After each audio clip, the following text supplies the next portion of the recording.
వనపర్తి జిల్లా కేంద్రంలోని ఎమ్మెల్యే తూడి మేఘారెడ్డి నివాసంలో Congress party town president Chirla Chander ఆధ్వర్యంలో ఏర్పాటు చేసిన విలేకరుల సమావేశంలో ఎమ్మెల్యే వర్గీయులు మాజీ market yard chairman Srinivas Goud, councillor Brahmam Lakkakula Satish మాట్లాడుతూ బీఆర్ఎస్ పార్టీ వారిని ఎలక్షన్ల సమయంలో పార్టీకి పనిచేయని వాళ్లను రాష్ట్ర planning board vice chairman Chinna Reddy Congress party కండువాలు కప్పి ఆహ్వానిస్తున్నారని, స్వార్థ ప్రయోజనాల కొరకు మళ్లీ ఎలక్షన్లో ఆయన తనయుడిని బలపరుచుకునేందుకు ప్రయత్నాలు చేస్తున్నారని అన్నారు. అసెంబ్లీ ఎలక్షన్లో పార్టీకి కష్టపడి పనిచేసిన వారిని పట్టించుకోవడం లేదని, మీ సమక్షంలో ఎవరు పార్టీలో జాయిన్ అయినా మేము కాంగ్రెస్ పార్టీ కార్యకర్తలుగా అంగీకరించమన్నారు. ఎవరినైనా జాయిన్ చేసుకోవాలంటే ఎమ్మెల్యే వర్గీయుల అనుమతితో జాయిన్ చేసుకోవాలన్నారు.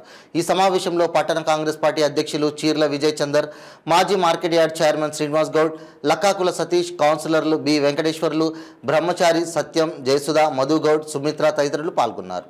పార్టీ కొరకు, పార్టీ అభివృద్ధి కొరకు, పార్టీ ఎక్కడ ఇచ్చిపోయి విచ్ఛిన్నం కాకుండా, అది కాకుండా పార్టీని మేము కష్టకాలంలో అందరం కలిసి ఒకరికొకరు ఒక ఎలక్షన్ ఓడిన తర్వాత ఏ రోజు కూడా మన పార్టీ కార్యక్రమం దూరంగా ఉన్నారు. అప్పుడు కూడా మేము అందరం కలిసి ఉన్న లోకల్గా ఎవరున్నారో అందరం కలిసి మేము పార్టీ కొరకు అందరం కష్టపడ్డాము. అందరం కష్టపడి కానీ ఈ రోజు చూసుకుంటే ఏమవుతుందంటే కేవలం నీకు బీఆర్ఎస్ పార్టీ వాళ్ళే మీరు మీ నాయకులు అనుకుంటారు, మీ కార్యకర్తలు. ఇది మంచి పద్ధతి కాదు. ఎందుకంటే కాంగ్రెస్ పార్టీ నమ్ముకొని అందరం ఉన్నాం. ఇక్కడ అందరికి కాంగ్రెస్ కార్యకర్తలకు అందరికీ మీరు అందరికి సమన్వయం చేయాలి ఖచ్చితంగా. ఇది ఒక ఒంటెత్తు పొగలు బంద్ చేయండి. ఇది ఒక రాజకీయ కక్ష సాంపి చేపద్దండి. ఒక కేవలం మేఘారెడ్డి గారు ఎమ్మెల్యేగా గెలిచారు కాంగ్రెస్ పార్టీ నుంచి. దాంతో కాంగ్రెస్ పార్టీ ప్రభుత్వం ఏర్పడింది మన రేవంత్ రెడ్డి గారి నాయకత్వం. ఇది ఏర్పడిన తర్వాతనే నీకు వచ్చింది ఈ యొక్క ప్రణాళిక సంఘం ఉపాధ్యక్ష పదవిని మర్చిపోకండి సార్. ఎందుకంటే కాంగ్రెస్ గవర్నమెంట్ ఉన్నందుకే మీకు ఇది వచ్చింది. కాబట్టి మీరు ఈ యొక్క కక్షపూరితమైన ఒక ఒంటెత్తు ప్రోగ్రాం మొత్తం పోవద్దండి. మీరు ఒక క్రమశిక్షణ కమిటీ చైర్మన్గా ఉన్నారు. మీరే వనపర్తి నియోజకవర్గంలో ఒక పెద్ద మనిషిగా బాధ్యత వహించి అందరినీ ఒక దగ్గర తీసుకొచ్చి పనిచేసింది పోయి మీరే దాన్ని తప్పుదో పట్టిస్తూ గ్రూపిజం చేసుకుంటూ వేరే బీఆర్ఎస్ మొన్నటి వరకు బీఆర్ఎస్ పనిచేసే వాళ్ళు వాళ్ళని తీసుకొచ్చి నువ్వు ఇలా పార్టీలో ఎవరికి చెప్పకుండా స్థానిక ఎమ్మెల్యేగా ఉన్నారు ఎవరికి చెప్పకుండా నీ అంతకు నువ్వు ఒంటెత్తుకోలుగా అందరి బీఆర్ఎస్ అందరికి చేసుకుంటూ పోతావు. ఇది సరైన పంతా కాదు. ఆలోచించండి. మీరు మీ కొరకు, పార్టీ కొరకు అందరి ఇన్ని సమస్యలు కష్టం చేయడం అందరం కష్టం చేసాం. ఇప్పుడు అధికారంలోకి వచ్చింది. అందరికి కార్యకర్తలకు మీరు న్యాయం చేయండి. కానీ ఏదో నీ యొక్క రాజకీయ లబ్ధి కొరకు, నీ స్వార్థ రాజకీయాల కొరకు ఏదో నా కొడుకుని తీసుకొని రావాలి, నేను నాకు కొడుకు ఒక బ్యాచ్ తయారు చేయాలన్న ఉద్దేశంతో ముందుకోవద్దని దయచేసి. మేము కూడా అందరం పార్టీ కొరకు కష్టపడ్డాం మేము. కాబట్టి ఇప్పుడైనా ఆలోచించండి. ఏదైనా నిర్ణయం తీసుకుంటే అందరి సమీక్ష నిర్ణయం తీసుకుని తెలిసి నేను ప్రతి ఒక్కటి నేను కండువా చేసుకుంటాను చెప్పడం కరెక్ట్ పద్ధతి కాదు. మొన్న మీరు జానకిరామ్ రెడ్డిని మీరు జాయిన్ చేసుకున్నారు. జానకిరామ్ రెడ్డి అన్నట్టు ఆయన మీ ముందరనే తొడగొట్టి మీసం తిప్పిపోయాడు.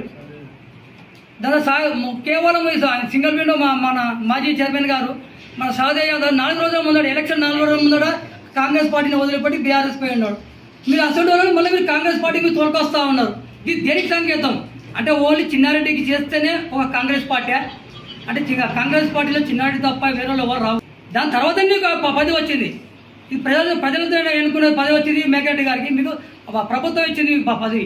ఆ పదవిని మీరు తీసుకున్నారు, బాగుంది, అందరినీ హర్షిస్తున్నాం. కానీ మీరు ఏదైనా సరే నియోజకవర్గ రాజకీయం కొరకు ఇలా చేయొద్దండి దయచేసి.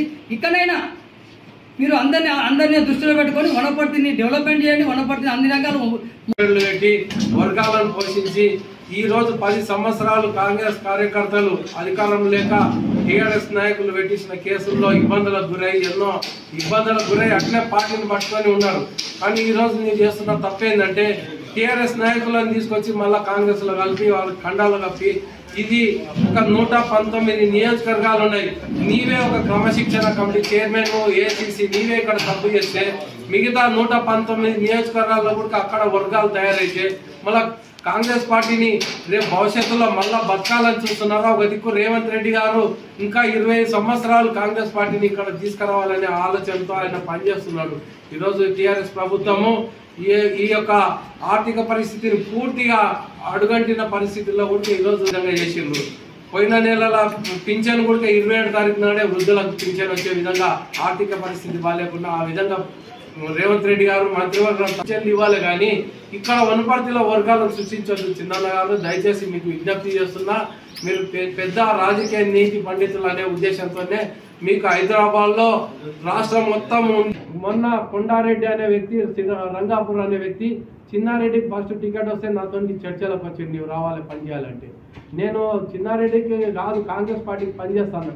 అటువంటి వ్యక్తి మరుసటి రోజు చిన్నారెడ్డికి కాకుండా మేఘారెడ్డికి టికెట్ వచ్చిందంటే కండువా కప్పిండు, టీఆర్ఎస్లో పనిచేసాడు. మళ్ళీ ఈరోజు చిన్నారెడ్డి పోయి మళ్ళీ కాంగ్రెస్ కండువా కప్పుకుంటాడు. నన్ను చిన్నారెడ్డి పెట్టుకోమన్నాడు అని ఆ రోజు ఆ కొండారెడ్డి చెప్పుకున్నాడు ప్రజలకు. ఈరోజు మళ్ళీ కొండారెడ్డి ఏమేమి ముఖం పెట్టుకొని కాంగ్రెస్ పార్టీలోకి వస్తాడు. ఆయన ఒక ఉపాధ్యాయుడు, రిటైర్డు, ఆ 10 మందికి విద్యాబుద్ధులు చెప్పినటువంటి వ్యక్తే ఇటువంటి తప్పుడు మాటలు చెప్పినాడు. అదే వ్యక్తి మళ్ళీ టీఆర్ఎస్లోకి పోయాడు. మళ్ళీ ఆ వ్యక్తిని నేను తీసుకొచ్చి మళ్ళీ మొన్న టీఆర్ఎస్లో సెకండ్ క్యాడర్ ఉన్న వాళ్ళని మొత్తం తీసుకొస్తాను. నేను ఒక విజ్ఞప్తి చేస్తున్నా, ఎందుకు నిరంజన్ రెడ్డి గారికే కండువా కప్పి కాంగ్రెస్లో తీసుకొద్దాం. భవిష్యత్తులో 2 నియోజకవర్గాలు అయితే ఆయన ఒక నియోజకవర్గానికి ప్రాతినిధ్యం వహిస్తాడు. బీఆర్ఎస్ పార్టీ కూడా ఇప్పట్లో ఉండదు అనుకుంటా బహుశా. ఎందుకంటే ఈరోజు ఢిల్లీలో మల్లారెడ్డి ఇప్పుడే చూసిన నేను న్యూస్లో, ఆయన అల్లుడు 5 మంది ఎమ్మెల్యేలతో బీఆర్ఎస్లో అవుతాను, మల్కాజ్గిరి టికెట్ కావాలంటున్నాను. బీఆర్ఎస్ పార్టీ కూడా ఉండే లేదు అని విశ్లేషణ రాజకీయ పండితులు చెప్తున్నారు. నిరంజన్ రెడ్డి గారికి ఒక కండ కప్తే అయిపోయాయి. ఎందుకంటే నీవు గతంలో ఏ పదవి అనుభవించినా కూడా నీకు నిరంజన్ రెడ్డి కృతజ్ఞత ఎప్పుడు కూడా చెప్పలేదు. నిన్ను అసలు ఎమ్మెల్యే అయినా కూడా చెప్పలేదు. కాబట్టి నేను ఒకటే మీకు విజ్ఞప్తి చేస్తున్నా, చిన్నన్న గారు, నీకు ఐఏఎస్లు కానీ ఐపీఎస్లు కానీ మిగతా రాజకీయ నాయకులు, నీకు ఒక మేఘారెడ్డి నీకన్నా వయసులో చిన్నవారు, వారిని కలుపుకపోయి ఇద్దరు కలిసి నియోజకవర్గాన్ని అభివృద్ధిలో పాటుపడండి. అటువంటి తిట్లు కూడా పడ్డాం, కానీ నీకు కృతజ్ఞత లేదు. నీవు ఒకటే మారుస్తావు.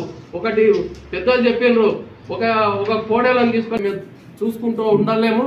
ఎందుకంటే నిన్ను నాన్న బూతులు తిట్టిన వాళ్ళని పదవులు అనుభవించి పార్టీని ఏకాకిగా చేసి పార్టీ అష్టకష్టాల్లో ఉన్నప్పుడు చిన్నారెడ్డి సార్ను ఒంటరిగా వదిలిపెట్టి గత పాలకులు టీఆర్ఎస్ పాలనలో ఉన్న నిరంజన్ రెడ్డి మాయమాటలకు నమ్మి కాంగ్రెస్ పార్టీని ఒంటరిగా చిన్నారెడ్డి గారికి అధికారం రాగానే ఒకరి మీద ఒకరు పడి అక్కసుపడి నేను అనుకుంటా అవతల ఉన్న వాళ్ళంతా ఈరోజు ఎందుకు ఏ విధంగా వస్తున్నారు. ఒక విషయం మేఘారెడ్డి గారు డిసెంబర్ 30 తారీఖు నాడు ఒకటే చెప్పిండు, 30 తారీఖు వరకు పార్టీకి ఎవరైతే పని చేశారో వారిని ఈ పార్టీలో కొనసాగించడం జరుగుతుంది.